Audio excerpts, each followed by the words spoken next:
Welcome to another exciting edition of Meet the Author with the Pyramid Club. We are live from Philadelphia and just north of San Francisco, and we are going to talk about some great things today. Um, let's start out with some announcements, and I'm actually going to do a little share screen to walk you through this. So let me do a share screen. Boom. So hopefully everybody's seeing our Meet the Author page. So today we're doing Guryan Tighe. We have Bruce Tulgan coming up. Bruce Tulgan will be with us.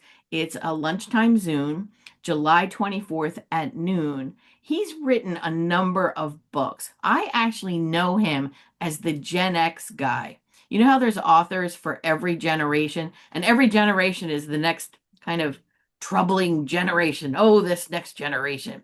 Back in the day, Gen X was the troubling generation, and he wrote a book. But he has some newer books out, and one that we'll talk about is Not Everyone Gets a Trophy, and that is going to be a cool conversation. July 29th, we are doing something different. I wanted to do this for a while. I finally found a partner who was also interested, Julia Taus, and we are going to do a story slam at Meet the Author on July 29th. So we have master storytellers who will share their brilliance with us, and then we will have people from the audience come up and share 3 to 5 minute stories that are in line with the theme of making waves. So if you are free the night of July 29th and are inclined to join us, we would love to have you. September 3rd, we have a CEO panel, and this will be live at the Pyramid Club. And we have the retired CEO of Virtua Health.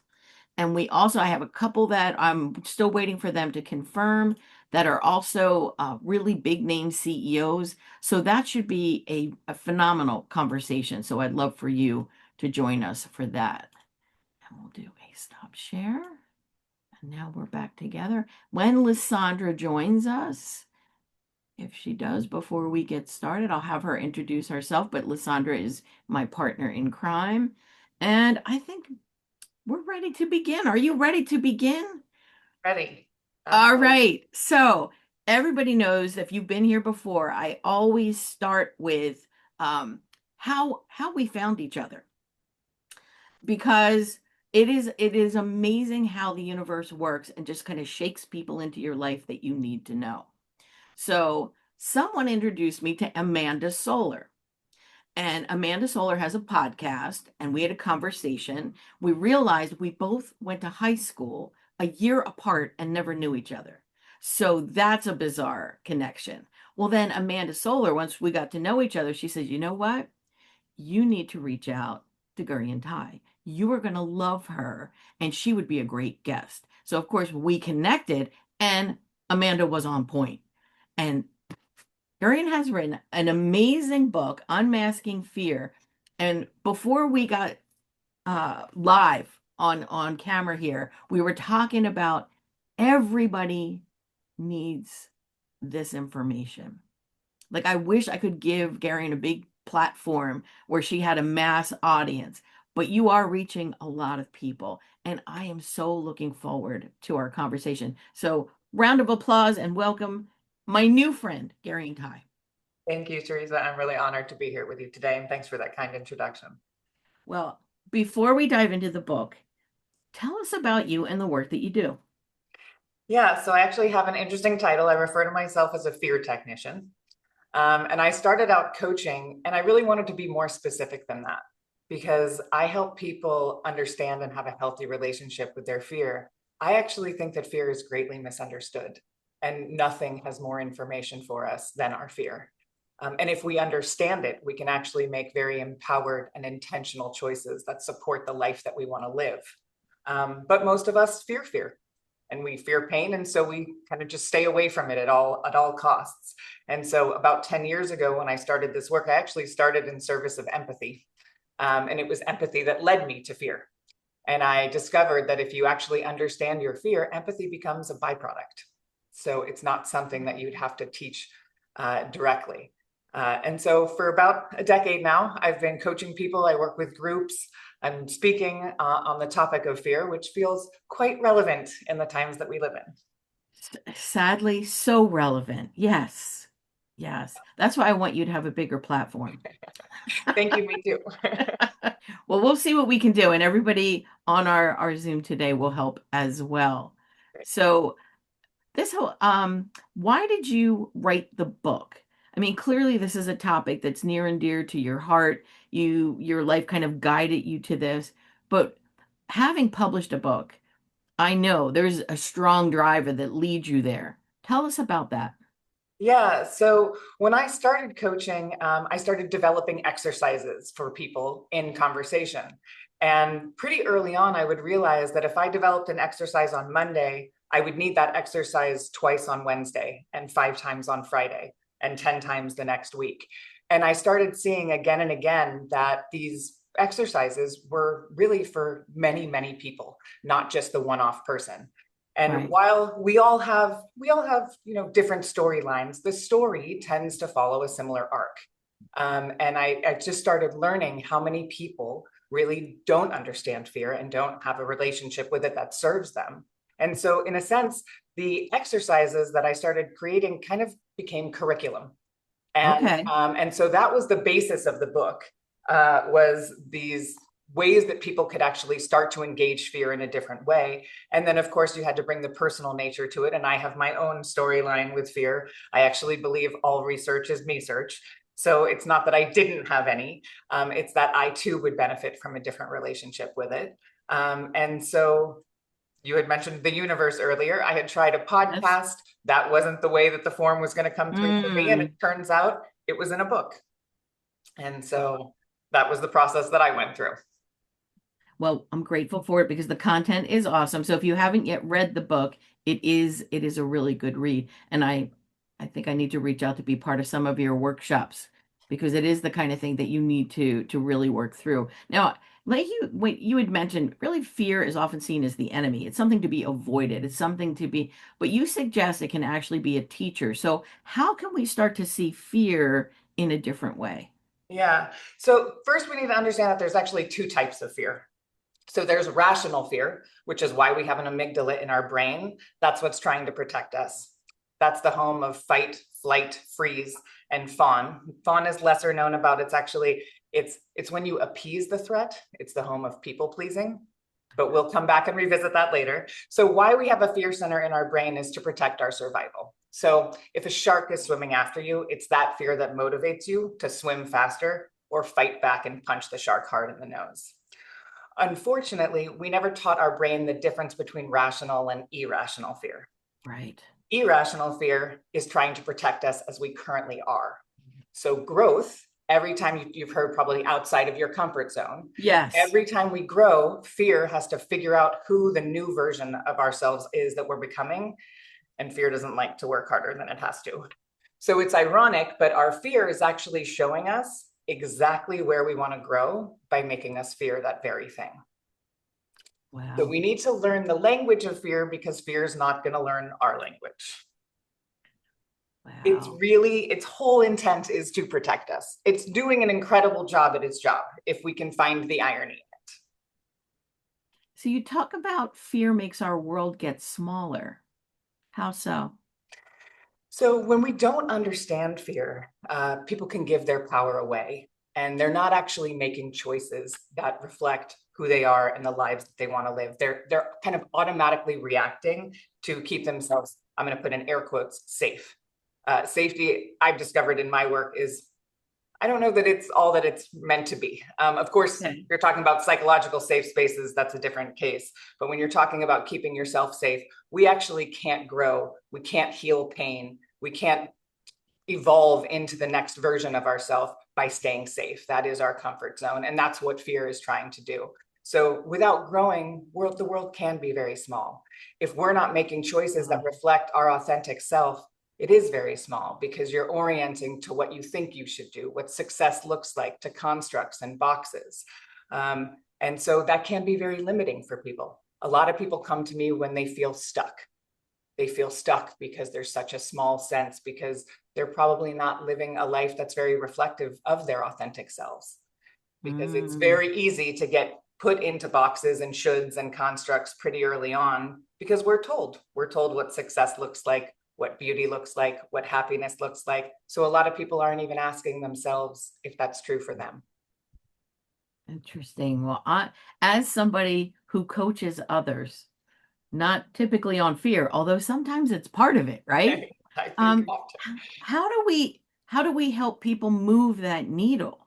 Like, often. what are some things, even if there's something you could share with us, what is something we can do to move Yeah, the needle on fear? absolutely. So first is really to understand, I never use language like overcoming or conquering. Okay. Because we have a fear center in our brain.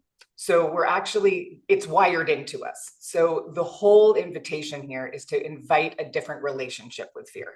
If you can actually think that fear is trying to show you where you want to grow, then it actually is serving you if you can understand it. So the first thing is really just to notice the fear. Right now, it's so programmed in, and I do want to acknowledge, I'm not saying this work is easy. It's No, hard. it's hard. I mean, fear is programmed into us through religion, through business, through government. It's constant, because when you're in fear, you give power away. So it behooves power that people don't have a healthy relationship with their fear.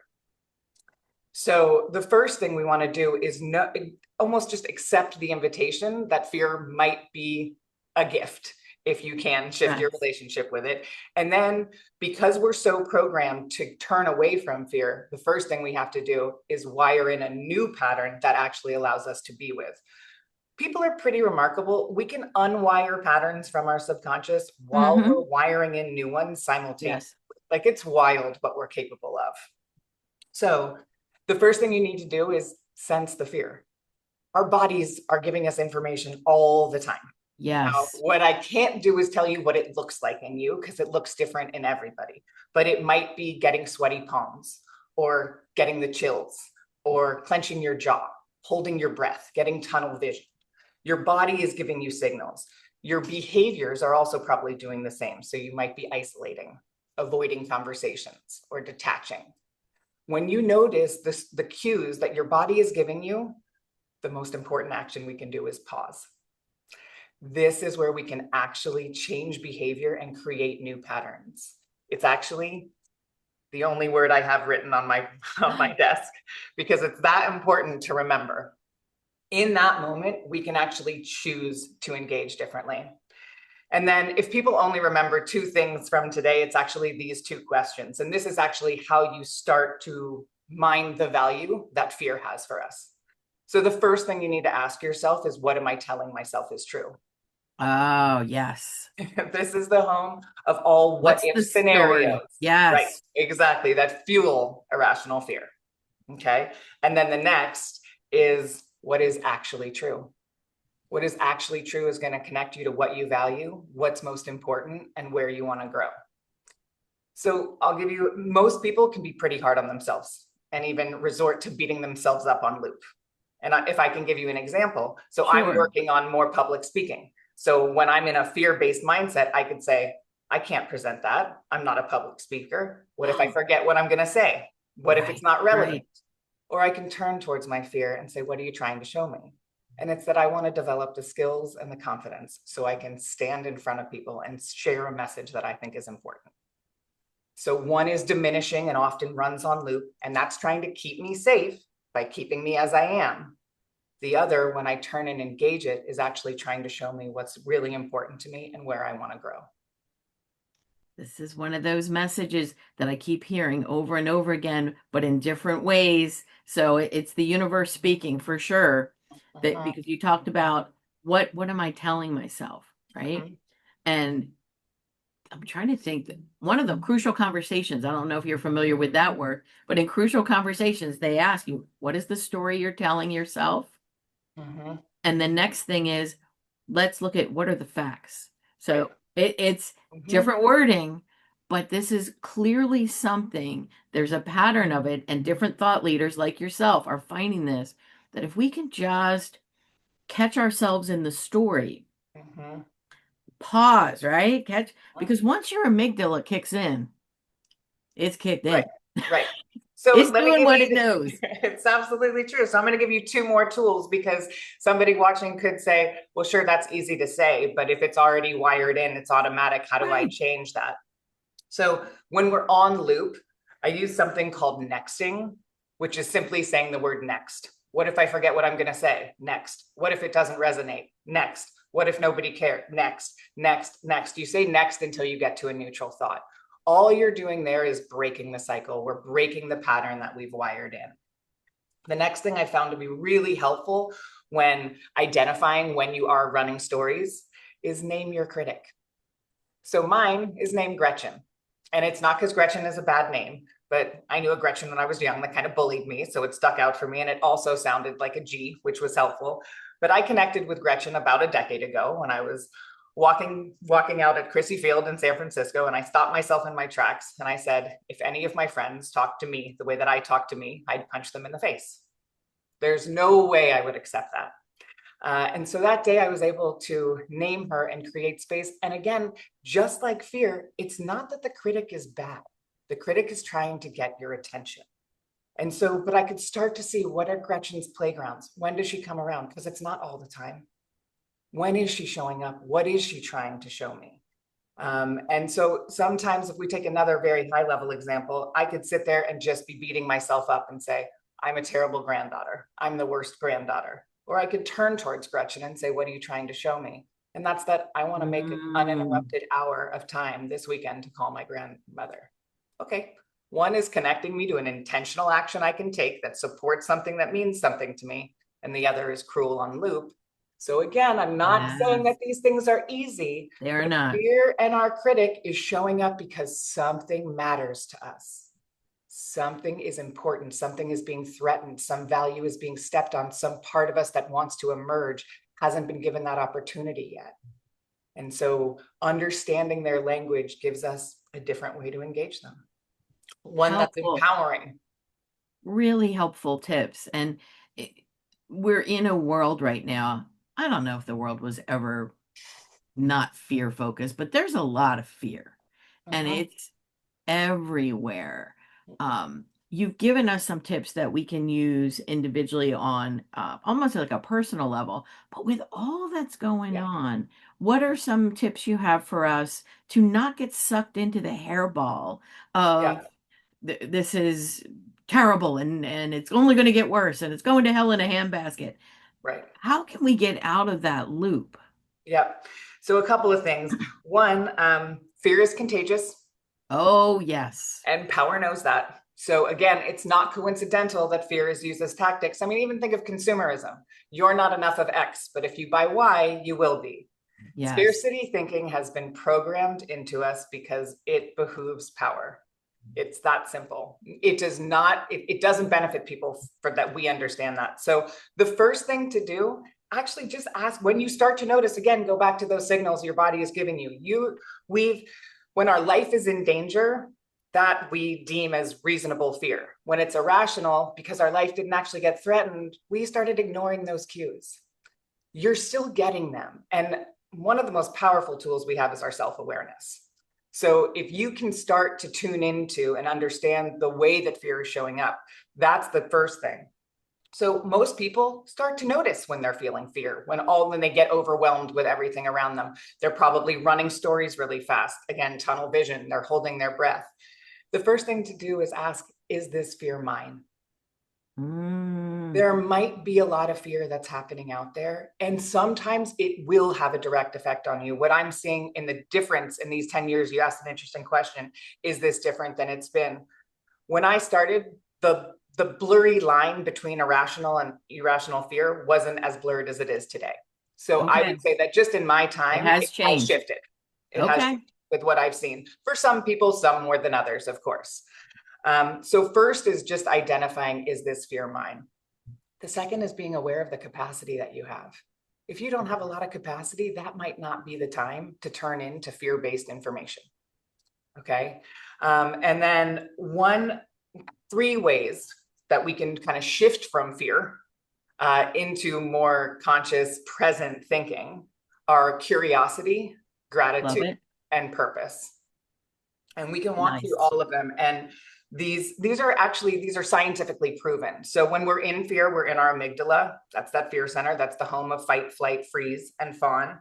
The interesting thing is the amygdala also hijacks our hippocampus, which is our memory Hmm. storage.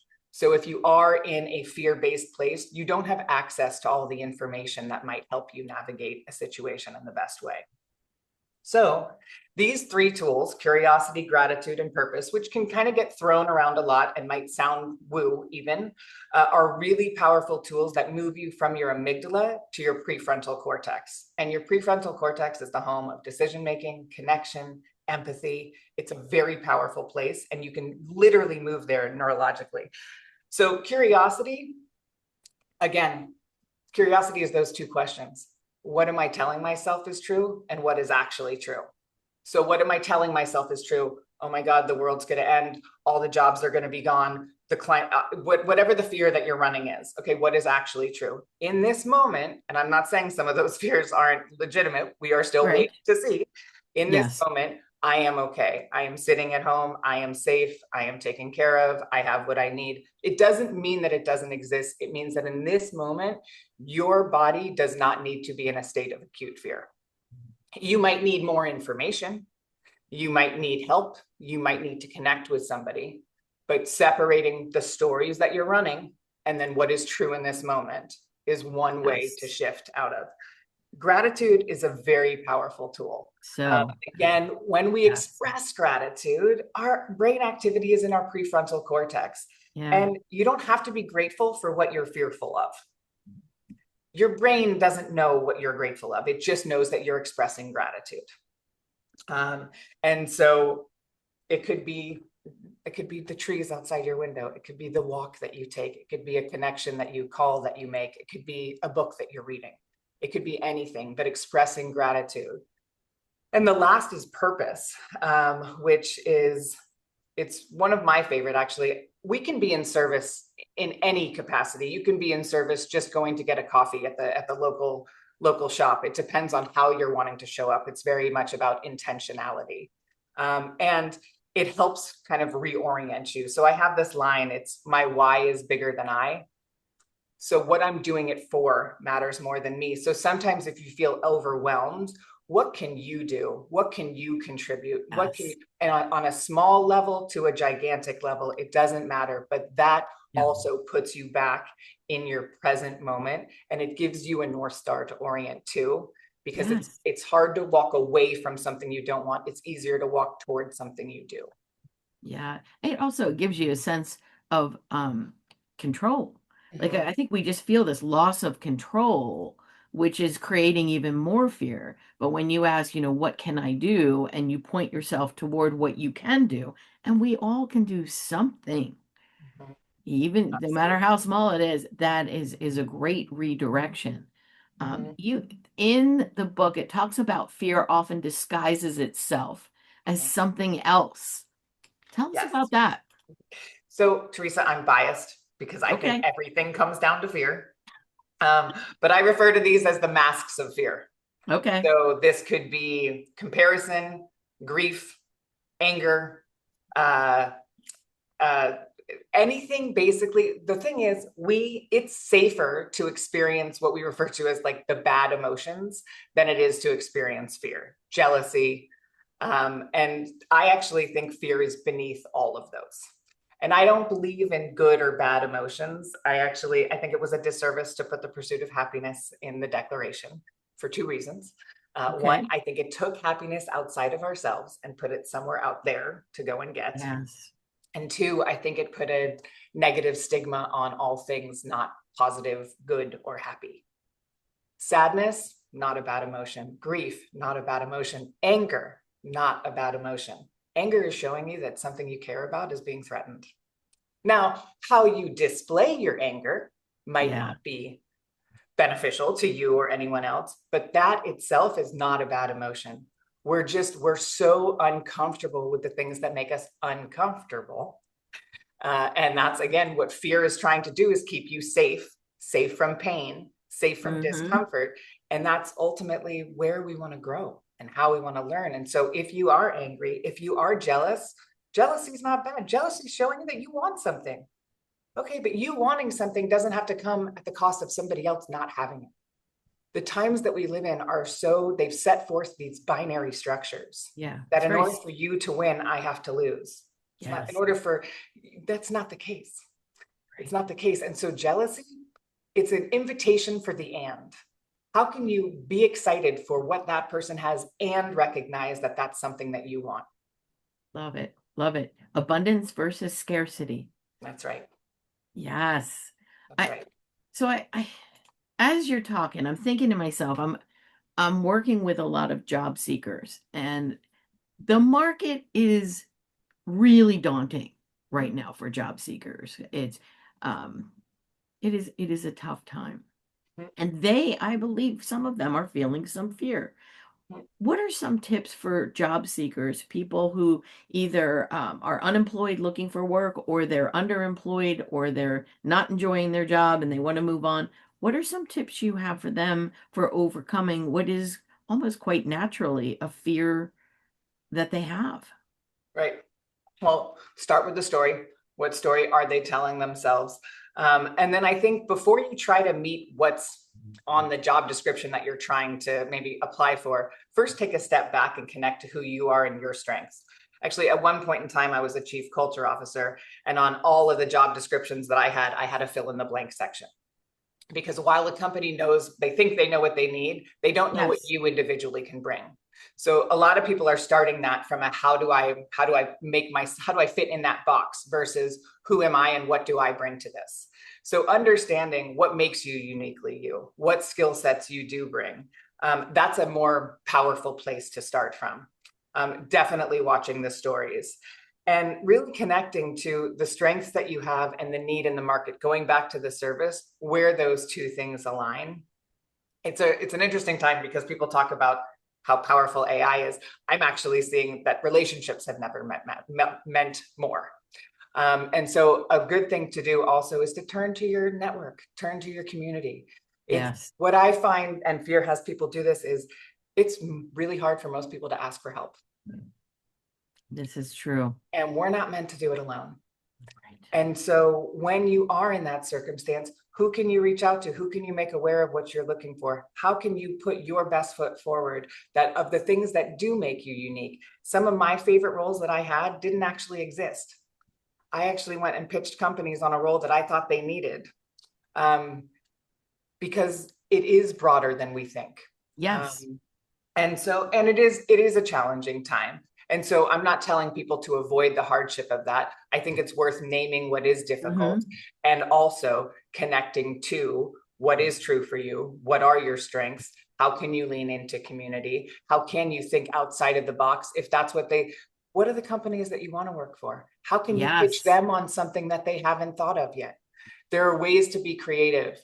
And I actually think the human element has never been more important. And so, Preach. and so how can you lean into that? Because otherwise, right now, you've got robots that are writing job descriptions and robots writing resumes and cover letters. You know who's struggling more than ever? Recruiters, because now everything lines up, right? So really, how can you lean into the human connection now? Yeah. I think It's it's a place to start. Ironically, I asked AI for help with this question, and AI's answer was do the things that are only humans can do. Lean into being human. These are the things, and I was like, good point. So, yeah, it's a paradigm shift. It is a reframe. Um, but thank you for the helpful thoughts for job seekers, because I know we have a number of folks out there, and I love it's what can you do? Like shake the trees, ask for help, work your network. I love the tell a company, here's a job you don't have, but I could fill it if you had it. So interesting. Um, I would love to hear a story because I know you've worked with a number of people. And clearly, you don't need to name names, it's confidential, but tell us about a shift that you've observed and how their life changed once they reframed fear. Yeah, so actually, I'll give you one of my favorite stories because it even threw me. Um, This was a few years back, and I was introduced to a gentleman, actually by his wife, who reached out to me and said that her husband was in so much fear, and she had to vet me first. And my first introduction call with him, I used to wear one of those activity trackers, and my ring registered that I was active because my level of fear went up so much when I was talking to this person because there was so much fear. Yes. Um, and so I like a challenge. And so this was one that I thought, oh my gosh, am I going to be able to help this person? Are these tools, is this work, is this exploration going to be successful with someone that's plagued Right. with fear? Yes. And what it does take is people's willingness. I can't do the work for anybody. It's not about the words that I say, it's about somebody's willingness to shift behavior, to make changes, to be self-aware. Um, and in the time that we worked together, he went from literally not being able to, I mean, even when we would start talking, it was even with no one there, he would be looking over his shoulder. It was affecting him so much. It was making him question every choice that he made, whether that would be professional or personal. And in not a lot amount of time, he was able to actually improve his relationship with his children and let them Mm, be themselves instead of being a little maybe too involved in that. He was able to move into an executive position in his company because he stopped pressuring himself and putting so much. There's, what I see so common is the imposter syndrome yes. for people. Yes. And it now, on the one hand, it can completely block you. On the other hand, it's actually showing you where you want to grow. Again, I don't think the Mm-hmm. imposter syndrome is bad. And so we could go into that imposter syndrome and find out what specifically were the areas that he wanted to develop and grow that would actually help him thrive where he was. And that's the most exciting thing is, I mean, most people that come to me because they don't have a healthy relationship with their fear. And what is possible. I guess I didn't think about this when I got into this work, and especially during this time.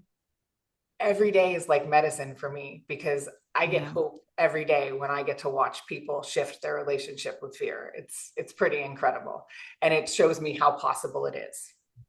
Yeah. It's almost, well, most of it, I don't even think we recognize what fear is doing and how it's holding us back. Like it's not even a conscious thought, Mm-hmm. but yet you can see it. You can see that it absolutely is. So that's beautiful. So his life became better, It did and he become was able better. to let go of something that was not serving him well. Yeah, fear takes up a lot of energy. Running what if scenarios, it's addictive, and in past tense, it's often shaming ourselves is also a face of fear.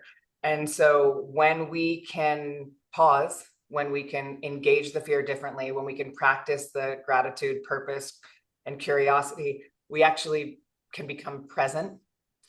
And I don't know that there's anything more freeing than presence. Right. So if fear could talk to us, what would it tell us? What do you think it would want us to know? Um, I think it's like, think of it as like the ironic robot. Whatever fear is telling you is kind of the exact opposite of what it means. And so, like, even for me, again, I mentioned this. I didn't pick this topic because I don't have fear. I picked this topic. Any of my friends that hike with me know it's like if there's a ruffle if a leaf moves, I think that there's a fire breathing dragon that's going to die. I will literally jump over. I actually think I want to get an MRI and see about the size of my amygdala. Um, it's something I've had to practice. And this is a statement I use, and I don't use this lightly, but what we practice becomes who we think we are. And all we're Mm, doing is practicing something. We're practicing something all the time. So it's a practice. You can practice fear-based thinking, or you can practice engaging your fear for the information it has. So while it took me years, I can now, when Gretchen comes around, I can kind of cock my eyebrow and say, what are you doing here? What are you here to show me? And so fear, I believe, is actually, you used the word earlier, I believe fear is our greatest teacher. So hmm. what fear is trying to show us is that I'm actually here in service of you. You just can't trust the language that I'm using. Good. Good tip. Well, the wheels are turning, Guryan. I'm thinking I do a lot of work with businesses and corporations and folks that are in the workplace. And I think fear is a big factor in workplace culture. What have you seen and what are your thoughts around fear in the workplace? I see it in so many ways. I work with a lot of founders. I mean, of course, you have the fear of failure. I see it if we go back to those win-lose, most teams, even when there's talk of collaboration, even when that's a value, it's not set up that way. Many companies have quotas for promotion. So even if you're saying collaborate, somebody still feels like they have to win. Unfortunately, and I see this one much more frequently in women than men, they don't ask for what they deserve. They don't ask for the raise. They don't ask for the promotion. Um, I see the imposter syndrome constantly. Um, and so it's oftentimes it keeps people from speaking up. Most people avoid the hard.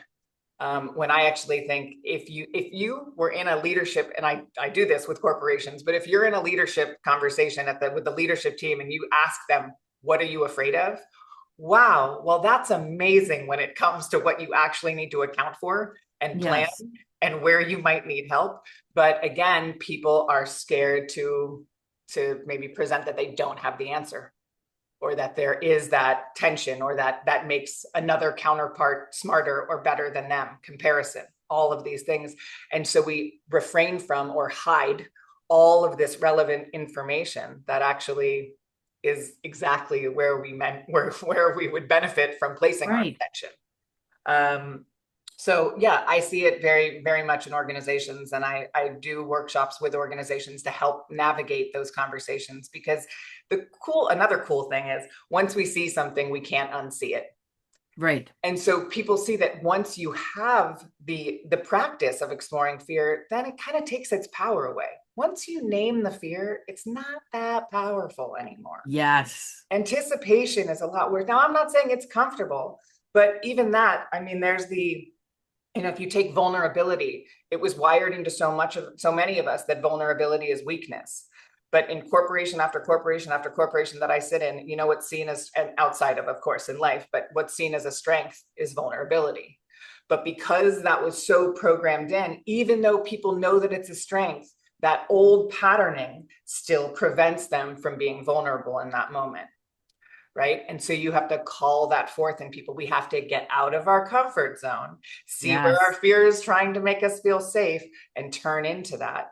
But if every leadership or a team sat down and put on the table what they were afraid of, they'd be having very different conversations around where to put their attention, where they need help, what to invest in, where to train. It's a wild field of a treasure trove of information. It is. It is. And it absolutely impacts daily life in the workplace for Mm-hmm. sure. It is Mm-hmm. funny. I didn't even realize this, but this week I did an exercise with some administrative assistants that are in an organization that is going through some significant changes. And they asked me, Teresa, can we talk about change? I said, sure, let's talk about change. And there are all the different models out there. So I resurrected Who Moved My Cheese. And I hadn't really thought about Who Moved My Cheese in what seems like thousands of years. It's been a long time, but it was a good model. But there was an exercise in there, and I paired folks up, and it's what would you do if you weren't afraid? Mm-hmm. What would you do if you weren't afraid? And one person serves as the vessel receiving, and the other person has 2 minutes of, well, if I weren't afraid, I would. If I weren't afraid, Guryan, the stuff that comes out of that exercise, Right. and Right. this goes to your point, if in a corporation, if we sat and talked about what are the things we're afraid of? I mean, it was so powerful for this group of administrative assistants. Like Right. you could see it, like got to thinking, wow, I didn't even realize that was something that I thought I was afraid of. And so my invitation is that instead of, if you weren't afraid, what are you the most afraid? Like what follow fear, I see as a flashlight. Fear Yeah. is actually trying to point you in the direction to look. And so when someone comes to me and they say I have the imposter syndrome, I say, what is it saying to you? Specific, I'm not talented enough. Nope. Go deeper. What specifically is it? I don't know how to manage people. Okay. Have you had experience in managing people? What do you think is, but most people stop at the umbrella fear. And then Yeah. that's easy to shame yourself. You're giving yourself enough information to bring in shame and then just keep yourself safe, right? Yes. But if you actually dig in deeper to that fear, you get to the nuance of the specificity that's actually calling your growth forth. And yes, I think that exercise is helpful because if you can pause it for a moment, what you're talking about is that North Star. And it's in tandem. It's not, I don't just work on fear for fear's sake. I actually think fear is taking us to who we truly are and where we want to grow. But when you have that North Star, that what I'm in service to, so what would you do if fear isn't there? Okay, now what are you fearful of? Because I think those two things line up to help you Yes. get there. Yeah. And I do think in workplaces, leaders unintentionally create fear. Like sometimes I think they are intentionally creating fear, and that's a whole nother story. I think we need alcohol and Kleenex for that one. But I think and sometimes their intentions are just to get from point A to point B, but they unintentionally create fear on their teams. Have you seen that? How do leaders do this? And they just need to be mindful. What are Mm-hmm. some things you've seen? Yeah, so unfortunately, I have seen it used intentionally too. And when it's being done unintentionally, I think those questions, I think starting with self-reflection. So it's very easy in businesses, especially right now. There's, again, fear is contagious, and there's this sense of urgency, and urgency can become addictive. And then people are just reacting, Yes. reacting, reacting to what's around them.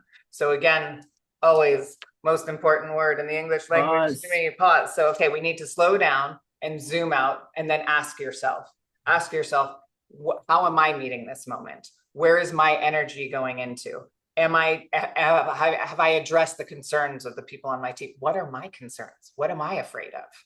Like the Mm, more we can start to attune to that, then we can yes. start making intentional choices rather than just because to-do lists, they never end. They Oh, never end. And oftentimes when you cross something off, you have more things to add on as a result of that. And so we can get very addicted to just doing, very addicted. And so taking that pause and taking a step back. And I think to me, modeling is the greatest form of leadership. yeah. So whatever practices you engage in are what you're actually giving other people permission to do. So if you can first check in with yourself and assess what am I in service to? What is the desired intent of this meeting, of our team's goals, of whatever that is? What fears do I have? What am I concerned about? Where do I need help? Where do I need more information? In business, as in life, stories run assumptions, and they become very powerful. And it's hard to disconnect a story from reality. And so ask yourself whether it's about a report, what stories am I telling myself about this report? If we can't be in judgment and curious at the same time, so if you find yourself running a story about something, ask yourself, what could I get curious about? What question? I'll give you so it's not so hypothetical. There's so much return to office going on Yes. after COVID. And there's a lot of resistance, and sometimes it's legitimate and sometimes it's not. And so I might be working with a director who is scathing angry because somebody's not coming back and they're writing this story around them being lazy or not being collaborative. Okay, but what's the question? Why? What is the hesitance to returning to work? What is going on for them? And if you can engage in that, in this case, they learned that there was medical circumstances that were happening, that Right. this person didn't feel vulnerable Right. enough because we don't feel comfortable being vulnerable. And Yeah. that's a high level example, but oftentimes our stories and our judgments create the reality instead of curiosity, which can actually get us to truth and deeper connection and understanding. Yeah. And even asking themselves, what are you afraid of in making sure that everybody has to come back? Right, What right. what what is what is your fear there? Mm-hmm. Because that's also all of this. It's funny. I'm thinking to myself, this is why, um, at least annually, leaders need to step away from work. This is pause. This is the sticker. Right. They need to step away from work. And this goes for all of us. We need to take that pause for ourselves just to reflect on these things that are most important and impacting our lives. Mm-hmm. Yeah, What are we yeah. afraid of? Am I staying in my comfort zone? What is my purpose? Right? Like these deep questions need to be revisited. And if we don't carve out time, because it's not on my calendar, is it on your calendar? Right. Like if we don't carve out time, the calendar pages are flying off and we're really missing it. So I will get personal with you. What is something you've done that scared you so much you almost didn't do it? Well, I said it earlier kind of jokingly, but speaking was actually the first time I spoke was my fear tell is actually ironic, but I get cold and my teeth start chattering. And you can't go on stage and talk about the importance of fear when your teeth are chattering.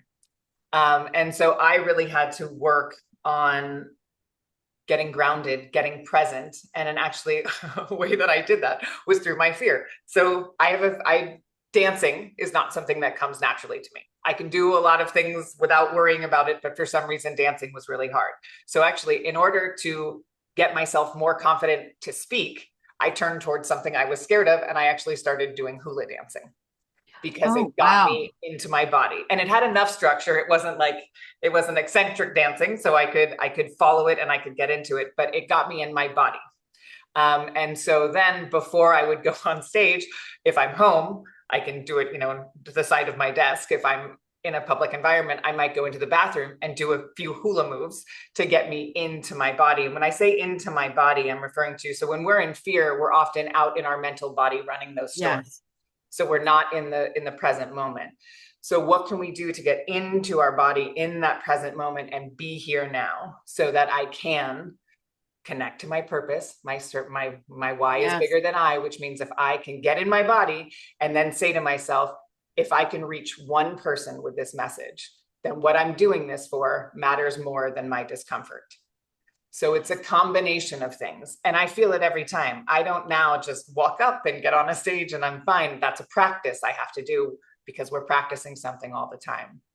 And you said the word purpose, and I want to bring it up because purpose it can be big and it can be intimidating. And even before we were talking, before the call started, and there was a time in my life that I felt plagued with purpose, which is a Mm-mm. strange thing to say, but I knew that I had purpose and I didn't know what it was.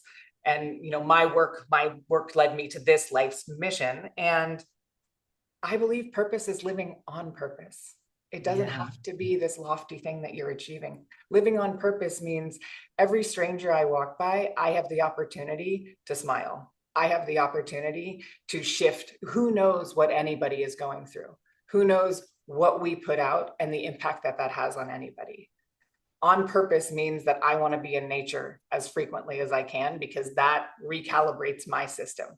That is what it's like. It's called forest bathing. I'm Yeah, yeah. fortunate enough. I'm close to an ocean, so I will dive in the freezing Pacific Ocean when I can, because for me, it's like a blank canvas and I get to begin Yeah. again. And nature has a way of recalibrating me. But what are the things that you can do, you, whomever you are, that help you live on purpose? Again, right now, what's out there is so loud, it's easy to just unintentionally give our attention to it. We are the orchestrator of our lives, and we can choose what we're giving our attention to, and where we put our energy grows. And so living on purpose is, I do a values exercise with people when I start working with them. Yes. Most people might have a sense of their values, but don't really. And it's just, so you might get triggered, and because you don't know what you value, you're going to go after the trigger instead of reorienting to what you value. So I have people write down, and I'm just going to give this in case anybody wants to do this, but write down all your values and then circle the 5 that are most up for you. Yeah. And then I have people do what I call go into them. So you write down what the value means and why it's important to you. So you and I, we both might share integrity, but we might define that differently. I'm not Yes. interested in Merriam-Webster's definition. I'm interested in your definition, right? So then for me, and my friends know this about me, I believe integrity begins with time. So I get if people are going to be late, that's okay, but that needs to be communicated to me. Now, again, when I didn't understand this about myself, I just got really angry at people about the time until I understood, oh, that's important to me because it's valuing of an asset that we all share. Yes. And of course, things are going to come up. And so that communication piece is really important. But values helps you orient to what matters, what's being threatened, what you want to orient to, or invite those around you to, so you can determine who might be in your inner circle versus staying on the trigger, which is what a lot of people do. We can focus just on the trigger. That values exercise is another thing. I Mm. always call this like going to church, right? But it's not going in a building but it's every now and then we need to revisit what is important to me because over our lifetime, values shift, right? Absolutely. So Mm. I would think probably when I was 21, health didn't make my top five values because I just kind of took it for granted. Right. But certainly now at my age, like health is probably going to be up there at least in the top 10. So Mm-hmm. it's a great grounding exercise. This thing on purpose, and we did have a little conversation before we got on camera. How do we know we're on purpose? What are the signs physically, mentally, spiritually? How do we know? Because you and I both know there are signs. Yes, absolutely. So internally, I think my biggest barometer of knowing is aliveness. So for me, it doesn't matter how many times I have a conversation about fear. Every time it just invokes energy in me. It energizes me. At the end of the day, I don't feel depleted. I feel alive because I've gotten to do what feels most aligned for me, feels most purposeful for me. Um, Even if it makes me uncomfortable, because fear can make you uncomfortable. But so I think aliveness is a great barometer. I think presence is a great barometer. Where are you? Are you actually in that moment? Where I kind of sense it externally is I look at force and flow a lot. Where is there force in your life and where is there flow? So I had talked about the podcast before. I had also tried to, after George Floyd, I actually worked on building a training program for policemen who I didn't think were metabolizing fear very well. And for a number of reasons that didn't come to fruition. So, but I connected to what was most important, which was the essence. The essence was fear. The form I was willing to let go of, right? And so it turned out being a book. I wasn't a writer before, now I am, but that was the form that it Mhm. wanted to be in. So where was I forcing it and where was there flow? Okay, so flow also shows me Ah, there's alignment, right? And that could be in relationships, that could be in careers, jobs, in sit like when it feels like you don't know why, but things aren't working. For me, that's the universe saying this isn't your path. So what yes. else could you explore? Where can there be? So externally, it's flow. And then internally, it's that aliveness. It's that curiosity. It's the excitement and the ability to be present. Because when I am truly connected to my purpose, I'm not fearful in those moments. Yeah.